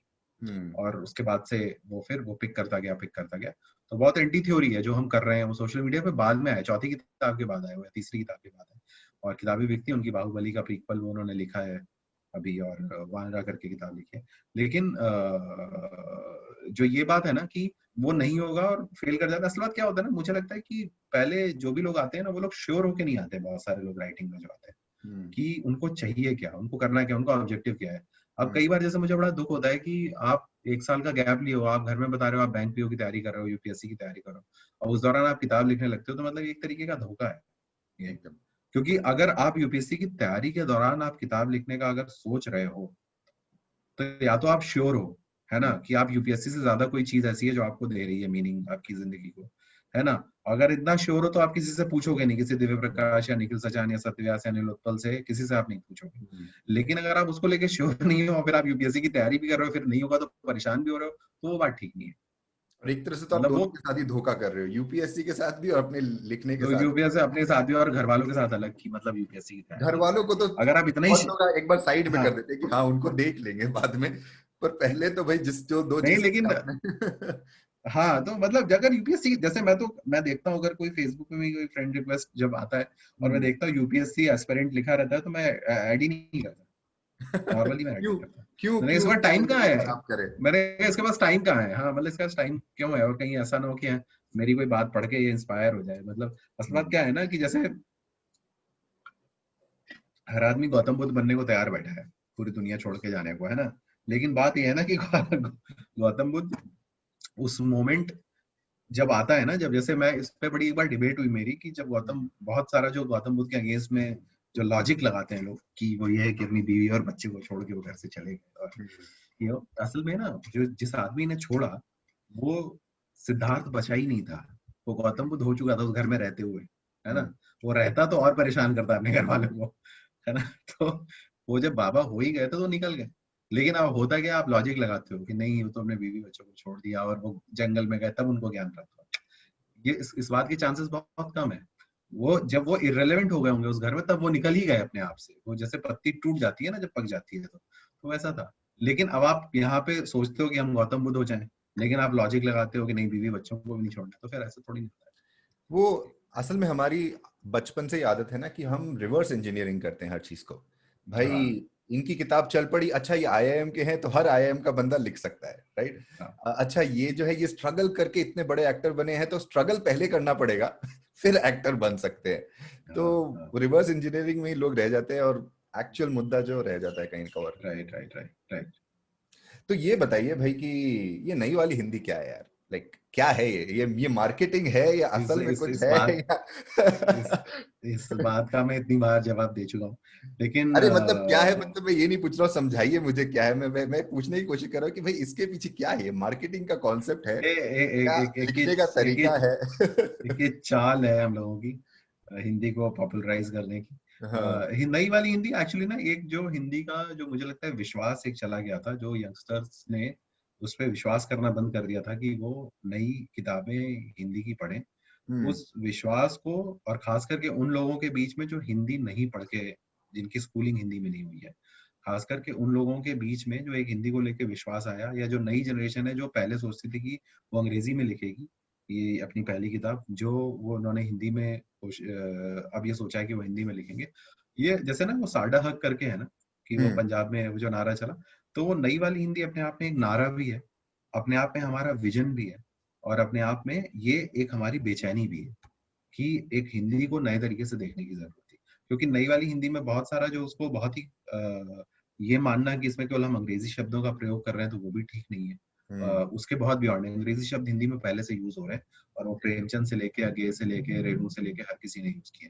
तो जो पहले ये बोलते हैं जिन्होंने कम पढ़ा है वो तो सबसे पहले यही लगाते हैं हम पे इल्जाम कि अंग्रेजी मिला रहे हो। तो इसका मतलब जिस आदमी ने ये इल्जाम लगा दिया उसने न प्रेमचंद को पढ़ा कभी सही से, न रेणु को पढ़ा, और न ही अज्ञे को पढ़ा, और वो बस एक दिन ऐसे ही रैंडम सोशल मीडिया पे उठ के आया, मूड खराब था लड़ने के लिए, और वो आके हमें ठेल दिया उसने कि भैया ये तो आप अंग्रेजी मिला रहे हो, आप हिंदी हिंदी को अशुद्ध कर रहे हो। तो और वो तो है नहीं, और मतलब सिर्फ अंग्रेजी क्यों, जिन जिन लेखकों को हम भाषा समझते हैं कि भाई वो प्योर हिंदी में लिखते आए हैं, भाई आज तक किसी ने नहीं लिखा है प्योर हिंदी में। हाँ, प्योर हिंदी होती नहीं कुछ, तो होती प्योर नहीं हिंदी नाम की है। कोई चीज होती नहीं, तो वो चीज पे वेदांत, लेकिन ये एक तरीके से नए तरीके से हिंदी को देखने की कोशिश थी, एक हम्म, नया विश्वास की जो नई जनरेशन आए वो पहली किताब, जैसे वो अपनी पहली किताब अगर हिंदी पढ़ना चाहे या अपनी जो भी भाषा में पढ़ना चाहे तो वो आए विश्वास। तो मतलब है नई वाली हिंदी में ना, नई वाली बंगाली भी है, नई हम्म, वाली मराठी भी है, वो सब कुछ है, वो नई वाली हिंदी में वो सब उस सारा एलिमेंट है, कि वो एक तरीके से नया विश्वास है। जैसे वो वही है ना कि कि हिंदुस्तान के जो लोग थे वो साल 1900 में जैसे थे, 1947 में भी वही लोग थे, हम्म, लेकिन वो शायद गांधी और शायद वो भगत और चंद्रशेखर और तमाम हजारों लोग जिन्होंने बहुत सारे सैक्रिफाइस दिए, उसने एक नया विश्वास पैदा कर दिया था हम्म, कि अब हम गुलाम नहीं रहेंगे। चाहे वो अम्बेडकर की वजह से हो, चाहे सुभाष चंद्र बोस की वजह, हजारों लोग हैं, मतलब तो नाम मैं गिनवा ही नहीं सकता सारे जितने छोटे छोटे उसमें और बड़े बड़े जिनके कंट्रीब्यूशन है।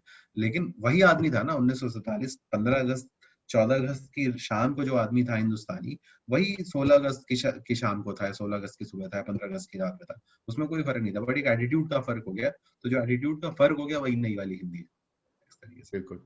नहीं, मेरा ये भी मानना है कि दो बात हुई नई वाली हिंदी जो आप लोग ने पॉपुलर किया उसके थ्रू। एक तो ये कि भाई हिंदी अप्रोचेबल हो गई, हिंदी राइटिंग जो है वो एक अप्रोचेबल हो गई कि भाई आपको एक ताबड़तोड़ शब्दों का इस्तेमाल करने की जरूरत नहीं है। अगर आपको कहानी सुनानी, अपनी बात आगे रखनी है तो तभी आप नहीं कहलाएंगे कि आप कुछ लिख रहे हैं, तो वो एक अप्रोचेबल हो गई।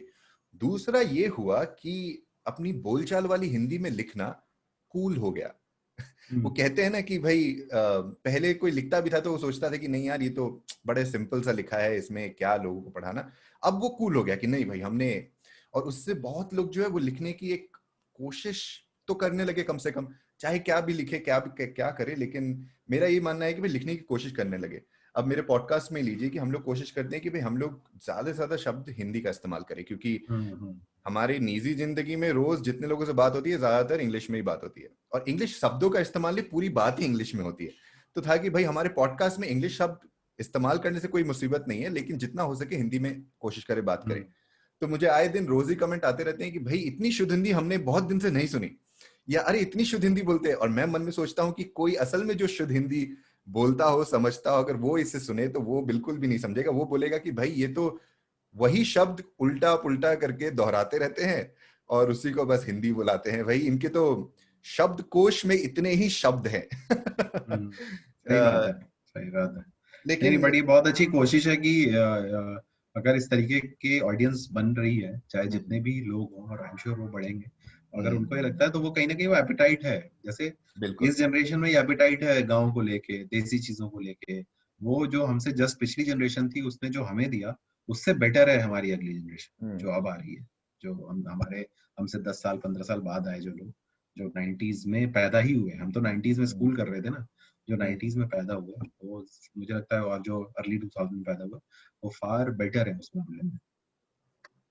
अच्छा, मुझे इससे एक बात और याद आई। आपकी जो नई किताबें हैं उनमें शहरों ने एक बहुत इंपॉर्टेंट रोल प्ले किया है। वो खुद ही एक कैरेक्टर हैं एक तरह से, जो कि शायद आपके शुरुआती किताबों में नहीं था ऐसा कुछ, चाहे वो छोटी कहानी हो या बड़ी कहानी हो।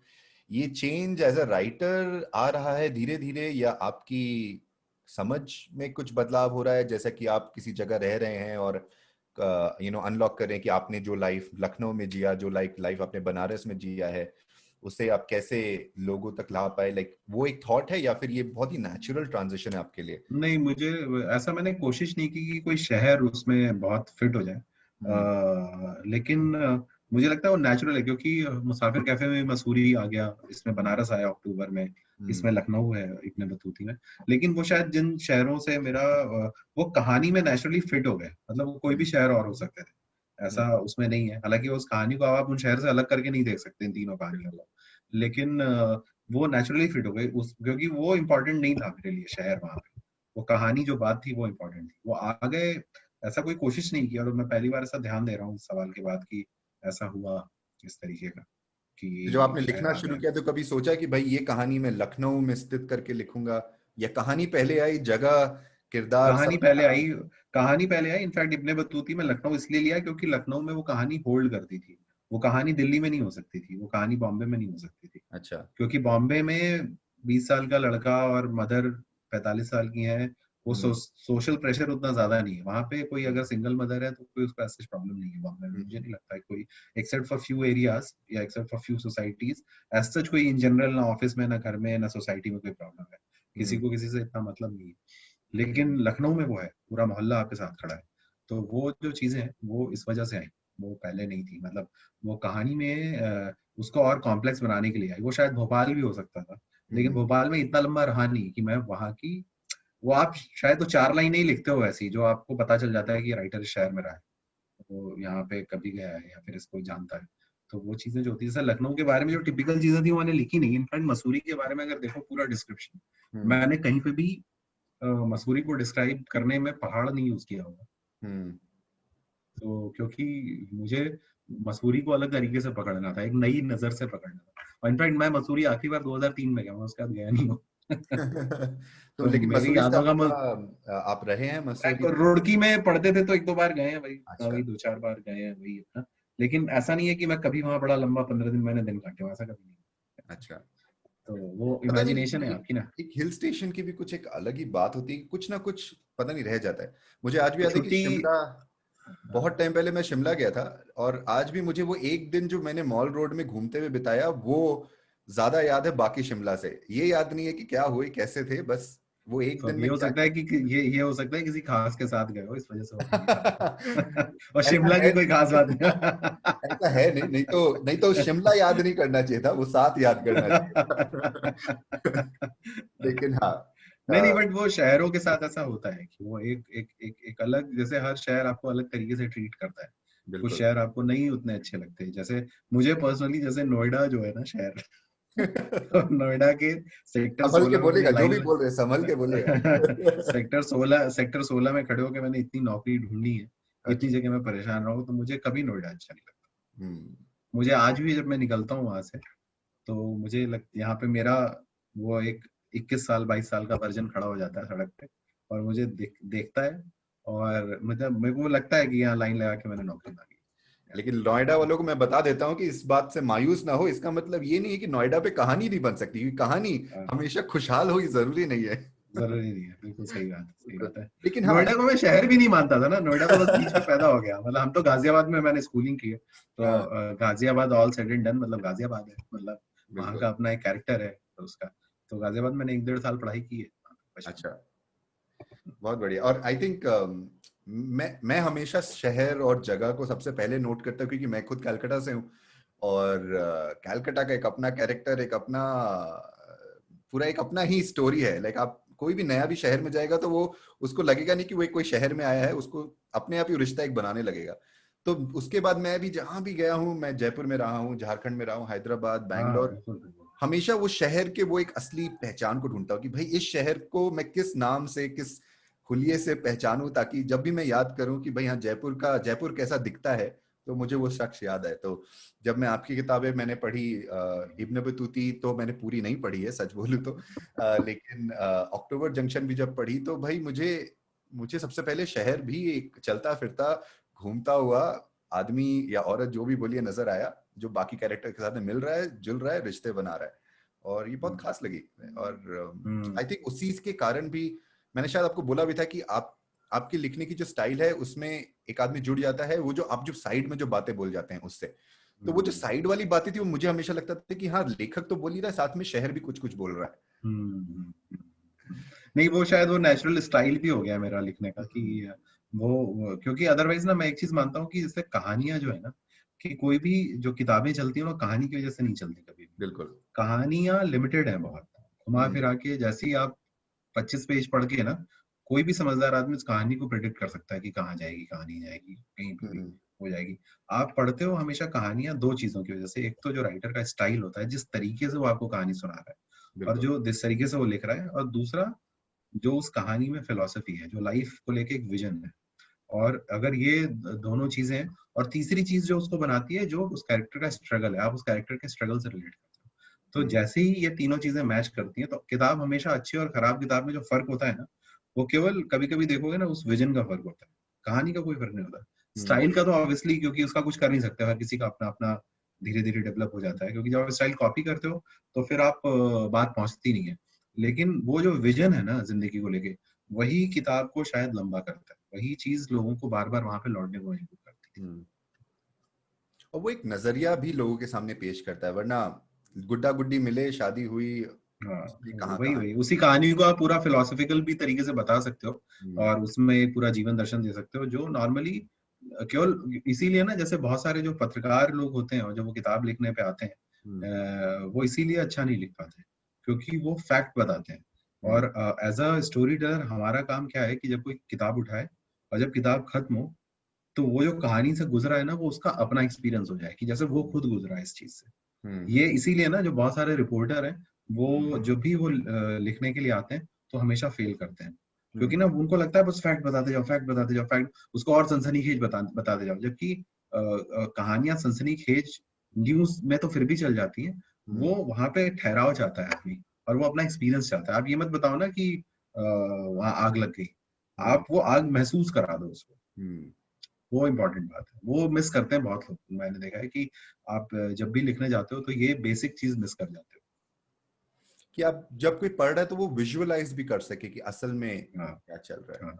क्यों वो चीज आपसे गुजर गई, वो आपका अपना अनुभव हो गया। आपने भले वो आप मंडल कमीशन, जैसे इब्न बतूती में आगे मंडल कमीशन आएगा, सब कुछ आएगा, आपने नहीं देखा, आप बहुत छोटे थे, मैं खुद ही बहुत छोटा था। लेकिन आज की डेट में अब मैंने जब उसको लिखा तो आपके लिए वो दिल्ली 1990 की हो गई। उस समय के जो लोग जले थे, जो लोग धरने पे थे, जो लोग उसके अगेंस्ट में थे, जो फॉर में थे, आप उनका अनुभव आपका अनुभव हो गया। वो उस तरीके से लिखा जाना चाहिए आइडियली, कि वो आपको 1990 के दिल्ली में ले जाके खड़ा कर दूं, और फिर आप देखो, फिर आप अपने डिसाइड करो कि आपको क्या पाथ लेना है।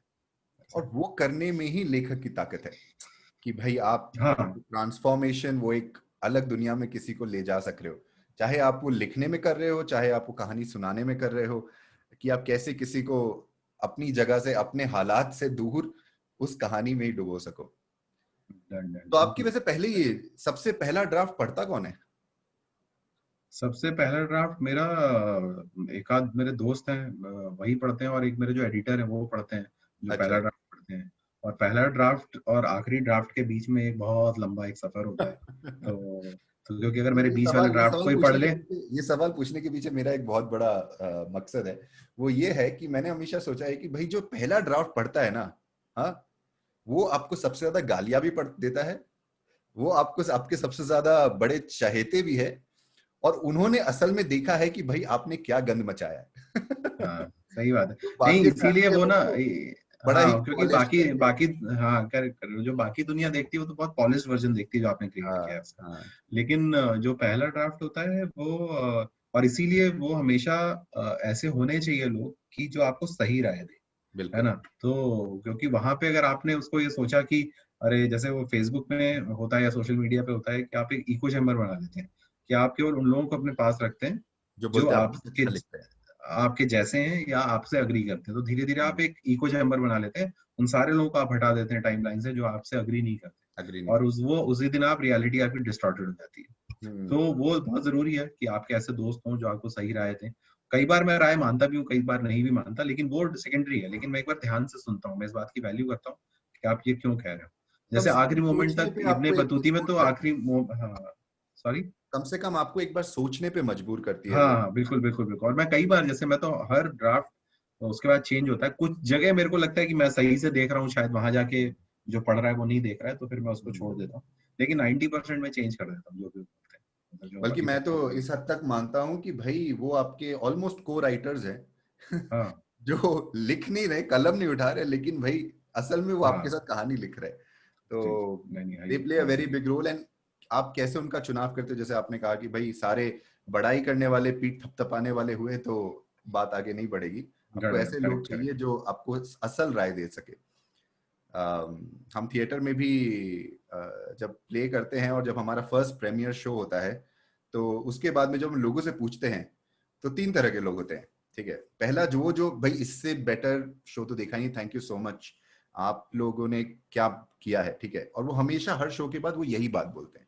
उनके बोलने में, बोलने के ढंग में, टोन में, एनर्जी में कभी फर्क नहीं होता। मैं ये नहीं बोल रहा वो गलत बोल रहे, वो सही में शायद ऐसा फील भी करते हैं, लेकिन वो हमेशा वही बात बोलते हैं। दूसरे वो लोग होते हैं जो बोलते हैं कि भाई बहुत अच्छा लिखा है, मैं तुम्हें मेल करूंगा या मैसेज करूंगा, मुझे क्या लगा। वो मेल मैसेज कभी नहीं आता। ठीक है लेकिन वो बोलते जरूर है कि मैं तुम्हें बताऊंगा कि मुझे मुझे कुछ थॉट्स है, मैं दूंगा। और तीसरे वो लोग होते हैं जो भाई सीधा के बोलते हैं यार मजा नहीं आया। हम वो तीसरे लोगों का बहुत इंतजार करते हैं। वो 100 लोग में कुछ गिन के दो होते हैं जो आके बोलते हैं यार अच्छा था लेकिन मजा नहीं आया, या उस पॉइंट पे ये क्या कर दिया, या वो सिर्फ वो उन्हीं चीजों को उठाते हैं जो वो बोलते हैं कि भाई ये क्या था।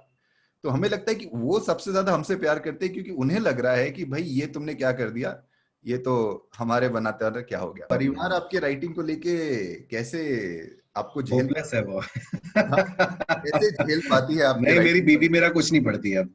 को शुरू की कुछ एक नहीं दो पढ़ती। किताबें पढ़ ली उसने, नहीं कुछ नहीं। अच्छा।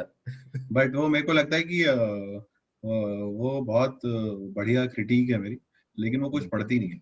और मेरे को लगता है बहुत अच्छी बात है कि वो नहीं पढ़ती, क्योंकि मतलब फाइनल फॉर्मेट भी नहीं पढ़ती है। जो किताब अच्छा। आज पिछली 3 किताबें तो नहीं पढ़ी है इसने। अच्छा। और हाँ, मेरे को लगता है ना कि जैसे एज अ राइटर, और खास करके आप फुल टाइम राइटर ना, ये बहुत जरूरी हो जाता है कि आपको जिंदगी में कुछ लोग ऐसे हों जो आपको as a human being treat करें, बिल्कुल। एज अ नॉर्मल लोग ट्रीट करें। अगर, क्योंकि मैंने ये देखा है कि बहुत सारे हस्बैंड वाइफ पढ़ते हैं एक दूसरे का, और वो बहुत सारे राइटर्स का भी मैंने देखा, मैं बहुत प्रीफेस पढ़ता हूँ कि वाइफ ने सबसे पहला कमेंट दिया, ये दिया, बट मैं समहाउ उससे रिलेट नहीं कर पाता बहुत ज्यादा। अगर है तो बढ़िया है, लेकिन मुझे ये लगता है कि कहीं ना कहीं हर वाइफ जो पढ़ रही है, हर हस्बैंड जो पढ़ रहा है, वो जबरदस्ती पढ़ता है पहला ड्राफ्ट। तो क्योंकि वो आपको नॉर्मल आदमी की तरह देख रहा है ना, दिन रात सब्जी लेते, मॉल जाते, सिस्टम को क्रिप करते, तो वो कहीं ना कहीं सही नहीं। अगर है तो बेस्ट है, मतलब मैं उसमें कोई, with all due respect to all the people, लेकिन मुझे लगता है कि कुछ लोग ऐसे होने चाहिए जहाँ पे आप एज अ राइटर होने ही नहीं चाहिए, वो आइडेंटिटी बिल्कुल। ही नहीं होनी चाहिए। तो वो चीज मुझे पर्सनली लगता है, पता नहीं कितना सही है। तो जब आप राइटिंग टेबल से दूर हटते हैं तो भाई अपनी लेखनी, अपने किरदार सब वहीं छोड़कर जाते हैं कि साथ लेकर? नहीं नहीं, वो तो चलता रहता है, दिमाग में हमेशा रहता है, वो तो आप हटा नहीं सकते ना। आप, राइटर हमेशा लिखता ही रहता है ना, चाहे वो लिख रहा हो या ना लिख रहा हो, वो तो चलता ही रहता है, कुछ ना कुछ दिमाग में चलता रहेगा, ये कर लेते हैं, वो कर लेते हैं। मैं इसीलिए वो नोटबुक जैसी मेरी इतनी हमेशा भरी रहती है, ये अच्छा। कुछ ना कुछ चलता है। मेरे मोबाइल पे 800-900 नोट्स हैं, ये करना है, वो करना है, वो रैंडम चीजें आती रहती मेरे साथ ऐसा बहुत बार होता है कि भाई मैं कोई कुछ सोच रहा हूँ, कोई थिएटर एपिसोड या कुछ भी आइडिया सोच रहा हूँ दिमाग में, और काम करते करते बीच में ब्रेक लिया, लेकिन वो दिमाग में तो चल ही रहा है, आपने छोड़ा नहीं है। और साथ में अगर हमारी वाइफ बैठी हुई है और उनसे हम सोचा कि चलो इनसे बात कर लेते हैं इस बारे में, शायद कुछ दो राय मिल जाएंगी। एक बार दो बार तो उन्होंने खूब साथ दिया, तीसरी बार बोली देखो काम करना है तो तुम टेबल पे जा सकते हो, ये मेरे साथ बैठने का बहाना मत करो। तो इसलिए नहीं मैं नहीं, सोचा। अच्छा ही है, और मुझे लगता है बहुत अच्छी बात है ये कि ना, वो it's like just another job. मतलब आप जैसे नॉर्मली सॉफ्टवेयर बना रहे होते तो घर में आके बीवी से डिस्कस करते क्या कि ये नहीं है, तो इट्स लाइक दैट ओनली। तो वैसा है, इसमें कुछ ऐसा दिक्कत वाली बात नहीं एनीवे, आई थिंक चर्चा हम करते रह सकते हैं और यहाँ पे हमारी बातें खत्म नहीं होंगी। आई थिंक वही है। नहीं खास नहीं, बात है। बिल्कुल। लेकिन थैंक यू सो मच। आखिरी जाते जाते मैं यही पूछना चाहूंगा कि भाई मैंने एक और चीज नोटिस की है कि जो अच्छा लिखते हैं वो पढ़ते भी बहुत अच्छी अच्छी बातें हैं और बहुत अच्छे अच्छे लेख हैं। और जैसा कि आपने अपने टाइमलाइन पे आप शेयर करते ही रहते हैं जब भी आप कुछ पढ़ते हैं या फिर आपने कुछ पढ़ा है जो आप शेयर करते हैं। तो आजकल क्या पढ़ रहे हैं, और अगर कोई पढ़ना चाहे तो क्या है जो वो पढ़ना उसको? मैं आज आजकल मैं इंसिडेंटली, मैं जैसे खुशवंत सिंह को बचपन में मैं उनके आर्टिकल पढ़ता था, और मैंने खुशवंत सिंह की ना किताबें बहुत कम पढ़ी हैं। जैसे मैंने उनकी 2 ही किताबें पढ़ी थी अभी तक। एक तो इन कंपनी ऑफ विमेन पढ़ी थी बहुत पहले, और मेरे पिताजी ने जो दी थी किताब की जरूर पढ़नी चाहिए। और ये तो, और उसके बाद से मैंने एक उनकी ऑटोबायोग्राफी थी, वो हिंदी ट्रांसलेशन पढ़ा था मैंने, थोड़ा सच थोड़ी शरारत करके आई थी किताब, और रैंडम मैंने पिक की थी। इंसिडेंटली मैंने उनकी किताब अभी शुरू किया, दिल्ली नाम से, दिल्ली पे उनकी किताब है, और मुझे नहीं मालूम था कि वो इतनी अच्छी किताब होगी। मतलब मैं बिल्कुल सरप्राइज था। मैं बहुत ही खास। हाँ, मतलब मैं जब अभी 100 पेज पढ़ लिए मैंने उसके, कल ही शुरू की थी मैंने, लेकिन मैं मतलब ये किताब एज अ सरप्राइज आई है। और अब मैंने ये सोचा कि मैं खुशवंत सिंह का लिखा हुआ जो भी है अवेलेबल प्रिंटेड फॉर्म में, वो अब कुछ नहीं छोड़ूंगा। मतलब ये समाओ अच्छा है बुरा जो भी है उस पे, क्योंकि वो ऑटोबायोग्राफी में तो मैं बोर हो गया था एक पॉइंट के बाद, तो इसलिए फिर शायद मैंने कभी बहुत दिनों बाद वो फिर हाथ नहीं लगाया। लेकिन ये दिल्ली तो मतलब it's out of the world, जिस तरीके से वो किताब लिखी ये गई। बहुत ही बड़ा कोइंसिडेंस है या क्या बोलिए, लेकिन अभी परसों ही मैं अपनी टीम से बात कर रहा था कि हम देखते हैं चलो खुशवंत सिंह की कोई कहानी क्या हम हिंदी में लोगों तक पहुंचा सकते हैं। उन्होंने हिंदी में बहुत नहीं हार्डली उनकी हाँ मैंने हाँ हिंदी में तो नहीं के बराबर लिखा है उनकी, ऑलमोस्ट बल्कि नहीं। शॉर्ट स्टोरी की किताब मैं लेके आया था, हिंदी ट्रांसलेशन उसका, तो हाँ, उसमें एक कहानी बहुत अच्छी थी। वो एक अच्छा। हस्बैंड वाइफ की एक कहानी थी, और कि एक हस्बैंड है जो अंग्रेजों से बात करना चाहते हैं, आजादी से पहले के समय की कहानी थी, और बीवी को उन्होंने मतलब साइड लाइन कर रखा है, वो 3rd क्लास में जा रही है ट्रेन में, और हस्बैंड 1st क्लास में जा रहा है। इस तरीके का डिफरेंस है। तो वो बड़ी अच्छी कहानी थी, मतलब मैं अब ज्यादा तो नहीं खोलूंगा पत्ते उसके। तो उनकी हिंदी ट्रांसलेशन जो किताब है प्रतिनिधि कहानियों में, उसमें बहुत अच्छी कहानी थी, और छोटी सी कहानी थी, एक मोमेंट की कहानी थी, बट अच्छी थी बहुत। बट दिल्ली से तो मैं बिल्कुल सरप्राइज हूँ कि इतनी अच्छी होगी। मतलब मैं चलिए खुद ही बढ़िया। दिल्ली पे कुछ रिसर्च कर रहा था, तो उस चक्कर में मैंने पढ़ी, और फिर लगा कि हिंदी के कोई लेखक जो आप लोगों को बोलना चाहे कि जरूर पढ़ें, या पुराने लेखक ही मेरे को सही? लगता है हिंदी में 2 लेखक जो हैं, एक मनोहर श्याम जोशी और राही मासूम रजा। मुझे लगता है कि अगर आप लिखना चाहते हैं या अच्छा पढ़ना चाहते हैं, और कम से कम पॉपुलर लिखना चाहते हैं, या वो कुछ भी तरीके का आप लिखना चाहते हैं, तो इन दोनों का जो भी प्रिंटेड अवेलेबल है इंटरनेट पे किताबें, वो पढ़ लेना चाहिए। जैसे बिना मनोहर श्याम जोशी को पढ़े तो आप मतलब लिखना शुरू नहीं करना चाहिए, जो मेरे को पर्सनली लगता है। क्योंकि हिंदुस्तान में जो सबसे ज्यादा मासी हुई चीजें, हम लोग, बुनियाद वगैरह, वो उन्होंने ही लिखा था, और उनको कहीं ना कहीं हिंदुस्तान की मिडिल क्लास की बहुत तगड़ा नैक था। बहुत। और दूसरे अगर पढ़ने के नाम पे है, तो मुझे लगता है ऋषिकेश मुखर्जी की जो फिल्में, उनको ना बड़ा लिख के देखना चाहिए कि उन्होंने कैसे बनाई है, कि वो क्या हो रहा है सीन में। जैसे चुपके चुपके कितनी बार भी देख लो, वो टाइमलेस है टाइमलेस है। कि हाँ, तो वो क्या ऐसी चीज करते थे, और जबकि उसमें ना एक भी शब्द उल्टा सीधा है। आप अभी भी अपनी फैमिली के साथ देख सकते हो। और मुझे लगता है जो सबसे बड़ा चैलेंज है मेरे पे भी एज अ राइटर, कि मैं ऐसा कंटेंट क्रिएट कर पाऊँ कि जो पूरी फैमिली एक साथ कंज्यूम कर पाए। क्योंकि ना मैं, ये मुझे मालूम है कि एलिनेट कैसे करना है। अभी आप एक चीज डाल दो, तो आप अपनी फैमिली के कोई भी चीज ना ऐसी हो, जैसे जैसे मेरे लिए रेफरेंस, मॉडर्न रेफरेंस में पीकू जैसे जो फिल्म है ना, वो बिल्कुल क्लासिक एग्जाम्पल है कि आप एज अ फैमिली आप देख सकते हो। और मुझे लगता है ये सबसे बड़ा चैलेंज है कि आप एज जैसे पहली बार इब्ने बतूती में भी ऐसा हो रहा है कि मेरी किताबें लोग अपने पेरेंट्स को नहीं दे देते। पहली बार ऐसा हो रहा है कि वो दे रहे हैं, लोगों को पसंद आ रही है। और ये मैं चाहता था कि ये हो, क्योंकि ना आप ये जिस दिन सीख गए ना, जैसे, क्योंकि आप ऐसा सोचो ना कि अगर आपको कॉलेज का भी किस्सा लिखना है, और आप अगर उसको फैमिली के कंजम्पशन के हिसाब से लिखोगे, तो एक अलग टेक्सचर आएगा उसका। क्योंकि कॉलेज के बारे में इतना कुछ लिखा जा चुका ना कि अब कुछ बचा नहीं है, सब टीवीएफ ने कर लिया, हजारों लोगों ने हजारों अपने नॉस्टैल्जिया में लिख लिया। बट आप ये सोचो ना कि फैमिली पीओवी से कुछ लिखा गया है, तो अगर आप वो लिख पाओ तो बहुत अच्छा होगा, मुझे लगता और मेरे हिसाब से बहुत बार जब आप बोलते हो कि भाई आप फैमिली के लिए या ऐसा लिखना चाहते हो जो पूरी फैमिली एक साथ पढ़ पाए, तो उनको लगता है कि वो बागबान या उस टाइप की ही है। हाँ, कहानियां ऐसा हो नहीं है। सकती है, हाँ, करेक्ट। बल्कि ऐसा बिल्कुल नहीं है। I think Piku is a great example जो आपने दिया। और हम्म। अभी हाल फिलहाल में भी कुछ जो किताबें और कुछ जो सीरीज भी आ रही हैं काफी, जैसे कि अभी एक गुल्लक करके जो एक सीरीज आई थी, आपने देखा होगा। वो एक तरह से वो फिर भी फैमिली के बारे में है, लेकिन वो एक अलग ही तरीका का फैमिली है जिससे कनेक्ट करता है। नहीं, और वो बहुत अच्छा लिखता है, निखिल विजय ने वो लिखी थी, और निखिल बहुत ही अच्छा राइटर है, और बहुत अच्छा एक्टर भी है इंसिडेंटली। अच्छा। तो वो है, और वो बहुत अच्छी लिखी थी वो सीरीज। मतलब मैं देखने के बाद मैंने उसको फोन किया अच्छा। कि, और वो कभी पता नहीं, निखिल ने ही मुझे बोला था कि उसने कभी मुझे पोएम्स भेजी थी, मैंने कभी फीडबैक दिया था, मुझे बिल्कुल नहीं आता। लेकिन वो बहुत अच्छा राइटर है, और वो बहुत अच्छी सीरीज है, जैसे गुल्लक इस मामले में। वैसे आई एम इस श्योर वैसे वो। इस बात की तो आप आदत आदत डाल लीजिए कि आगे चल के कुछ ऐसे पॉपुलर लेखक होंगे जो आपको बोलेंगे कि भाई अभी तो आप शाबाशी और शय दे रहे हो, जब हमने आपको लिखा था तब तो आपने इग्नोर मार दिया था। नहीं, मैंने तब जवाब दिया था, तब दिया भी था दिया क्या था, मैं नॉर्मल। आपने? मुझे जवाब नहीं याद है मैंने क्या दिया था, लेकिन मैंने दिया अच्छा, था। चलो मैं बढ़िया नॉर्मली दे देता हूँ मेल के जवाब, तो ऐसा अनलेस की कोई बढ़िया। बहुत ही ऐसा सवाल हो। बहुत बहुत बढ़िया, बहुत मजा आ गया बात करके, और लगा ही नहीं कि हम लोग की 1.5 घंटे हाँ, से बात लगभग होगी। लगभग 1 घंटे से चलेगा ऊपर इसमें। तो हो ही गया है। और मेरे ख्याल से खास बात ये इसलिए भी आई थिंक मेरे लिए बहुत ही अच्छी बात है कि भाई मैंने पहला जो एपिसोड किया वो आप ही के साथ किया। मुझे भी ऐसा लगा ही नहीं कि चर्चागंज। भी 1 मिनट भी ऐसा कर रहे हैं कि भाई हम इंटरव्यू कर रहे हैं या हम कर रहे हैं, तो बस that's all. Thank you so much. आशा है आपकी और किताबें आती रहे और ऐसे ही आप तरक्की करते रहें और हमें आपके बोल, आपकी सोच इसी तरह मिलते रहे। जैसा बहुत कि बहुत मैं लोगों को धन्यवाद। बता देता हूँ, जैसा कि आपने ऑलरेडी सोशल मीडिया पे डाल दिया है कि ऑडिबल सुनो पर आपकी और कहानियां आ रही है आप ही के आवाज में। तो 19 तारीख, जहां तक मेरा हिसाब है, हाँ, 19। होपफुली देखते हैं, मतलब। और इस बार कहानी मैंने लिखी नहीं है, अच्छा। कहानी मैं उनके रहा। तो इस अब मैंने कुछ एक प्रोजेक्ट्स ये सोचा है कि इस साल मैं प्रेजेंट करूंगा, तो अच्छा। और तो उसी सीरीज में पहली पेशकश, ये जो अगली सीरीज है उसका नाम अभी डिस्क्लोज नहीं कर सकते, और जो राइटर है उनका भी नहीं कर सकते। मैंने सोचा एक साथ करेंगे जब पीआर प्रॉपर होगा, तो उसमें ही आ रहा है। और एक बार इस साल मैं एक किताब भी प्रेजेंट करूंगा, अच्छा। जो जिसमें मैं नॉर्मली जो राइटर्स होते हैं वो को राइटिंग का क्रेडिट लेते हैं, तो हम्म, मुझे वो सब नहीं करना। मैं चाहता हूँ कि दिव्य प्रकाश प्रेजेंट्स करके चीजें हैं, और अच्छा।